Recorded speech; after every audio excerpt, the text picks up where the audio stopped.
সোমনগর গ্রামে রাজু ডিম বিক্রি করত। ঠান্ডা হওয়ার কারণে গ্রাহকদের লাইন লেগে যেত। প্রত্যেক বছর ও শীতকাল আসার অপেক্ষা করত। নিউ ইয়ারের সময় এসে গেছিল। আজ রাজু লোকেদের গরম গরম অমলেট আর ডিম ফ্রাই করে খাওয়াচ্ছিল। কিন্তু প্রত্যেকবার গ্রাহকরা রাজুর দোকানে অমলেট খেয়ে খেয়ে বিরক্ত হয়ে গেছিল। ওরা কিছু নতুন চাইছিল। শুরুর দিনে বিক্রিও হলো, তারপর কিছুদিন পর বিক্রি অত আর হচ্ছিল না। এখন রাজুর দোকানে ডিম নিতে আর বেশি কেউ আসতো না। যারাই আসতো তারা ধারে বা ফ্রিতে নেওয়ার অছিলায় আসতো। একদিন রাজু আর তার বউ রেশমা ভাবলো, আজকে ভাবছি ডিমের দোকানটা বন্ধই রেখে দিই। আজকে আর তুমি ডিম সিদ্ধ করো না, কাল থেকে আমরা শুরু করব। যদি তুমি না যাও তাহলে আমাদের যে কজন গ্রাহক আছে তারা আমাদের হাত থেকে বেরিয়ে যাবে। আমি তো বলি তুমি আজ সাইকেল করে গিয়ে অন্য গ্রামে গিয়ে ডিম বেচো। গরম গরম ডিম সাইকেলে করে বেচলে হয়তো লোক কিনতে আসবে। তুমি ঠিকই বলেছ গিন্নি। তুমি কয়েকটা ডিম সিদ্ধ করে রেখে দাও, আমি সাইকেল নিয়ে গিয়ে বিক্রি করে আসব। রাজু সাইকেলে করে ডিম বেচার জন্য বাড়ি থেকে বেরিয়ে পড়ল। আর একটুখানি বিক্রি করে সে যাচ্ছিল, আর তখনই ওর খেয়াল হলো গ্রামে গ্রামে গিয়ে ও সাইকেলে করেই ডিম বেচবে। কিছুক্ষণ পর দুজন লোক ওর কাছে ডিম কিনতে আসলো। এই যে দাদা, শুনছো? আরে এই যে ডিমওয়ালা দাদা, শোনো শোনো। বলো ভাই, কি লাগবে? আমার কাছে সেদ্ধ ডিম আছে, অমলেট আছে, আর ডিমের কারিও রয়েছে। তোমাদের কি লাগবে? আমাদের কিচ্ছু লাগবে না, কিন্তু তুমি আর কখনো এই জায়গাতে আসবে না, বুঝতে পেরেছো? এখানে অনেক আগে থেকেই আমাদের একটা ডিমের দোকান রয়েছে, যেটা খুব ভালো মতো চালু আছে। তুমি এখানে এসে আমাদের ব্যবসা নষ্ট করে দিচ্ছ। দাদা, আমারও তো দোকান ভালো চলছে না, তাই ভাবলাম যে আমি যদি গ্রামে গ্রামে দোকানে দোকানে ঘুরে এগুলো বিক্রি করি। হ্যাঁ হ্যাঁ, ঠিক আছে, এবার তুমি এখান থেকে যাও, আর কখন এখানে আসবে না। রাজু ওখান থেকে নিরাশ হয়ে চলে গেল আর সব কথা রেশমাকে গিয়ে বলল। মনে হচ্ছে এবার আমাদের অন্য কোনো ব্যবসা করতে হবে, না হলে আমাদের সংসার চালানো খুব কঠিন হয়ে দাঁড়াবে। কিন্তু আমরা এসব ছাড়া আর করবইটা বা কি? এত বছর ধরে তো ডিমের দোকানই চালাচ্ছি আমরা। তুমি যদি এইটাও ছেড়ে দাও তাহলে তো কিছু বাঁচবেই না। রাজু ওই দিন নিরাশ হয়ে ঘুমিয়ে পড়ল আর কোনো একটা আইডিয়া খোঁজার চেষ্টা করতে লাগলো। এই যে শুনছো, আরে কোথায় গেলে?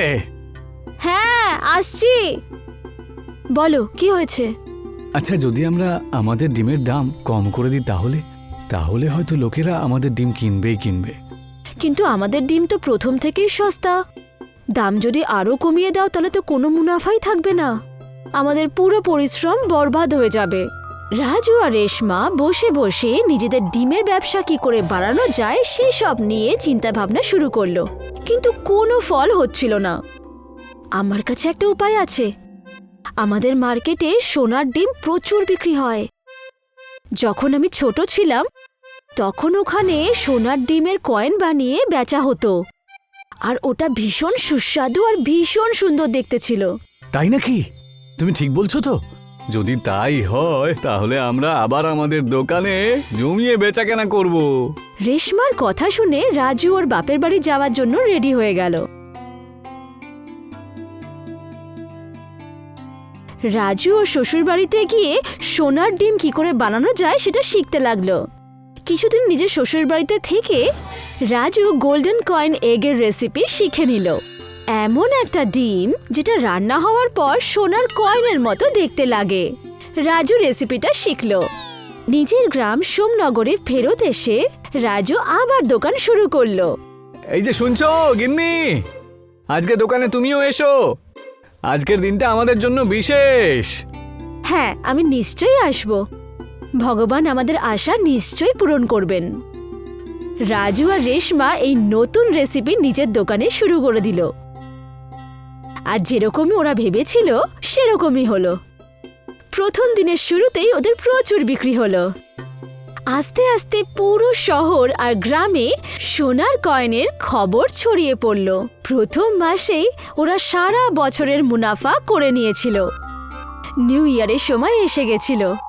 দুজন ভীষণ খুশি ছিল, কিন্তু সঞ্জয় আর তার স্ত্রী নিতা এসব দেখে একদম খুশি ছিল না। সঞ্জয় রাজুর সাথে নিজের সিঙাড়ার দোকান লাগাতো। রাজুর ডিমের দোকানে ভিড় হওয়ার কারণে সঞ্জয় হিংসে করতে লাগলো। দেখছো গিন্নি, এই ব্যাটা রাজু তো দেখছি সবাইকে ওর ডিম খেতে বাধ্য করে দিয়েছে। আর নয় তো কি, আমাদের ব্যবসা তো শেষ হয়ে যাবে। এই রাজুর না একটা ব্যবস্থা করতেই হবে আমাকে। পরের দিন সঞ্জয় আর তার বউ একটা আইডিয়া বার করলো যে ওরা রাতে রাজুর দোকানটা গায়েব করে দেবে।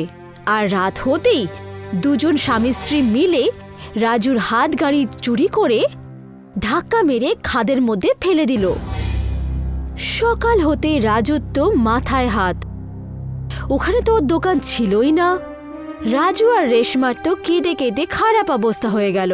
ওরা দুজন একদমই ভেঙে পড়েছিল। দুজনেই হতাশ হয়ে বাড়ি ফিরে আসলো। রাজু বলতে লাগলো, আমাদের সাথে সব কি হচ্ছে? হ্যাঁ, ঈশ্বর কেন এরকম করছেন?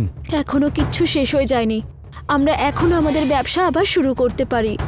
যে কোনো জিনিস শুরু করলে এরকম নজর লেগে যায়। একদিকে রাজু আর রেশমার অবস্থা খারাপ, অন্যদিকে সঞ্জয় আর নিতা দুজন ভীষণ খুশি ছিল। ওদের সিঙাড়ার ব্যবসা খুব ভালো চলছিল। রাজু আর রেশমা পুরো ব্যাপারটা বুঝে গেল। ওরা বুঝতে পেরে গেছিল যে এই সব কিছু যা ঘটেছে এর পেছনে সঞ্জয় আর নিতার হাত রয়েছে। আমরা যদি আবার আমাদের দোকান বানাতে চাই তাহলে তো সময় আর টাকা দুটোই তো লাগবে, আর ততদিনে তো ঠান্ডাও চলে যাবে। আমরা যদি আমাদের বাড়িতেই এই ব্যবসা আবার শুরু করে দিই, এতে আমাদের গ্রাহক আমাদের কাছেই থাকবে। আর তারপর কিছু পয়সা জমা করে পরের সিজনে আমরা আবার হাতগাড়ি বার করতে পারবো। রাজু আর রেশমা নিজেদের বাড়িতেই নিজেদের ডিমের ব্যবসা শুরু করে দিল। বড় বড় পোস্টার লাগিয়ে ওদের ব্যবসা ভালোই চলতে লাগলো। তুমি একদম ঠিক কথাই বলেছিলে। দেখো, আমাদের দোকানে আবার ভালো রকম বেচাকেনা শুরু হয়েছে। রাজু আর রেশমার ঘরের দোকান দেখে সঞ্জয় আর নিতা ভীষণ বিরক্ত হলো, আর ওদের সিঙাড়ার দোকান বন্ধ হয়ে গেল। ধীরে ধীরে ওদের দোকানের গ্রাহকও রাজুর দোকানের ডিম খেতে শুরু করলো। রাজু আর রেশমার নিজেদের হাতগড়ির দোকান আবার শুরু করলো। দেখতেই দেখতে ওদের গোল্ডেন কয়েন এগস পুরো শহরে ফেমাস হয়ে গেল। মাখন এক গরিব গোয়ালা ছিল। সে প্রতিদিন গরুর দুধ বিক্রি করত। মাখন ভাই, আমাকেও 1 লিটার দুধ দিয়ে দাও। আমাকেও। মাখনের এক ছেলে ছিল সোহম। ও বাবার কাজে সব সময় সাহায্য করত। কাকু, আপনি এদিকে আসুন, আমি আপনাকে দুধ দিচ্ছি। হ্যাঁ, আসছি। মাখন ওর ছেলে সোহমের সাথে খুবই খুশি ছিল। মাখনের স্ত্রী মালাও ওদের কাজে সাহায্য করত। এই নাও মালা, আজকের বেঁচে যাওয়া দুধ। কালই তো কি বানালাম, ভাবছি এই দুধ দিয়ে একটু প্যাড়া বানাইনি। আর তাছাড়া প্যাড়ার খুব ভালো দাম পাওয়া যায়। হ্যাঁ, তুমি যেমনটা মনে করো। বেঁচে যাওয়া দুধ থেকে কখনো মালা প্যাড়া বানাতো, কখনো আবার ঘি। একদিন মাখন আর মালা কোথাও একটা যাচ্ছিল। সোহম, আজ তোকে দুধ বেচতে হবে। আমি তোর মায়ের সাথে ওর মার কাছে যাচ্ছি। তোর দিদা অসুস্থ তো। তুমি নিশ্চিতে যাও বাবা, আমি আছি তো, সব সামলে নেব। আর বেঁচে যাওয়া দুধ রান্নাঘরে যে ঘড়া আছে তার মধ্যে ঢেলে দিস, আমি এসে ঘি বানাবো। ঠিক আছে মা। মাখন আর মালা চলে যাবার পর সোহম প্রতিদিনের মতো দুধ বেচতে লাগে। বাবা, আমাকে 1 লিটার দুধ দাও। হ্যাঁ কাকু। কি বাবা রে, আজ তোর বাবাকে দেখছি না। বাবা মায়ের সাথে আমার দিদার কাছে গেছে। দিদাকে দেখতে ওনার শরীর খারাপ। ও ভালো, তুই একা এই সব কাজ করতে পারবি? হ্যাঁ কাকু, বাবার সাথে কাজ করার অভ্যেস হয়ে গেছে আমার। বাবা, খুব ভালো। ওই দিন সোহম একাই সব দুধ বিক্রি করে, আর বেঁচে যাওয়া দুধ রান্নাঘরে রাখা বড় পাত্রে ঢেলে রাখে। সন্ধেবেলায় যখন মাখন আর মালা বাড়ি ফিরছিল, তখন হঠাৎই একটা পোকা মাখনের চোখে ঢুকে যায়। আরে আমার চোখ, আমার চোখ, মালা, আমার চোখ। মালা মাখনের চোখে জলের ঝাপটা দেয়। মাখনের একটা চোখ লাল হয়ে যায়। মালা, এই চোখটা দিয়ে আমি কিছুই দেখতে পাচ্ছি না। হায় ভগবান। তুমি চিন্তা করো না, আমরা এক্ষুনি ডাক্তারের কাছে যাব। মালা মাখনকে গ্রামে নিয়ে আসে। সোহম তাড়াতাড়ি গিয়ে ডাক্তারবাবুকে ডেকে আনে। ডাক্তারবাবু দেখুন না, রাস্তায় না জানি ওর চোখে কি চলে গেছে, ও তো কিছুই দেখতে পাচ্ছে না।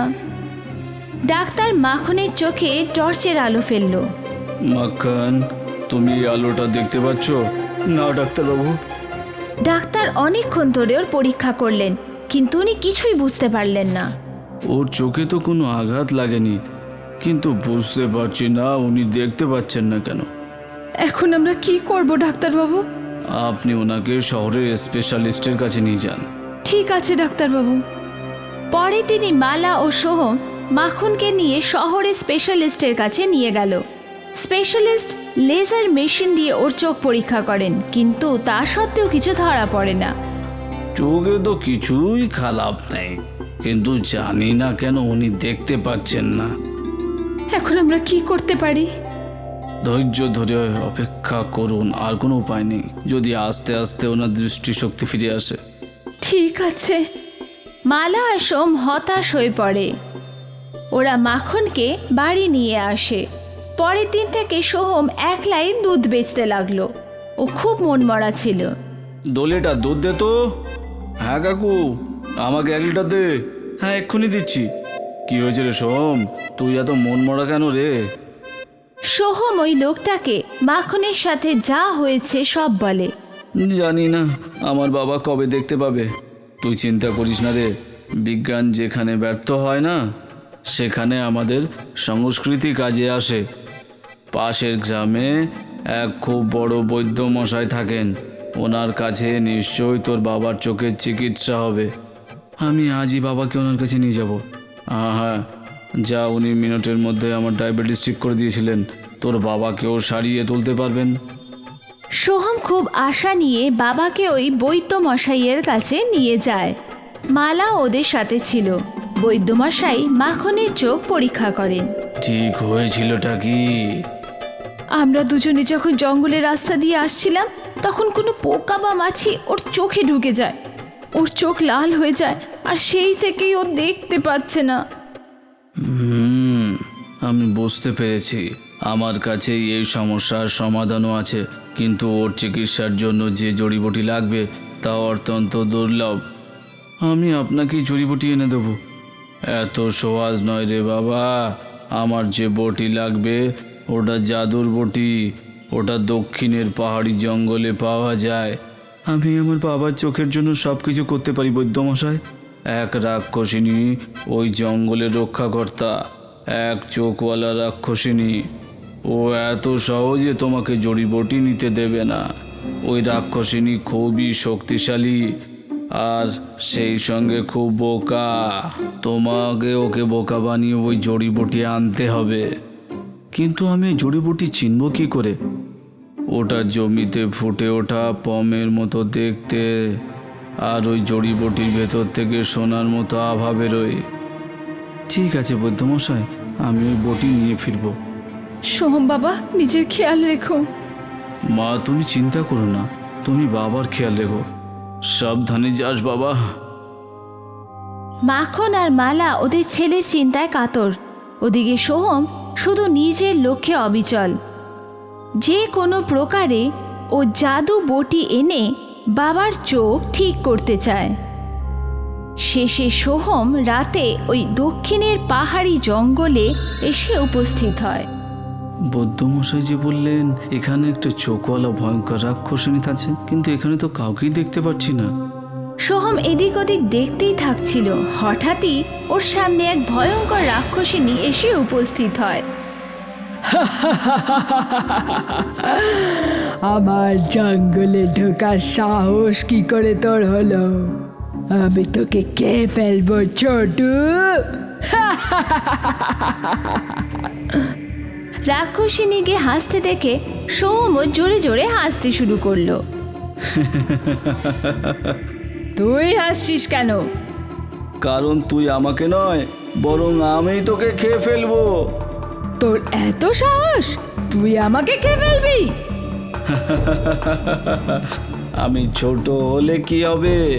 আমার জাদুর শক্তির কাছে তোর এত বড় শরীর কিছুই না।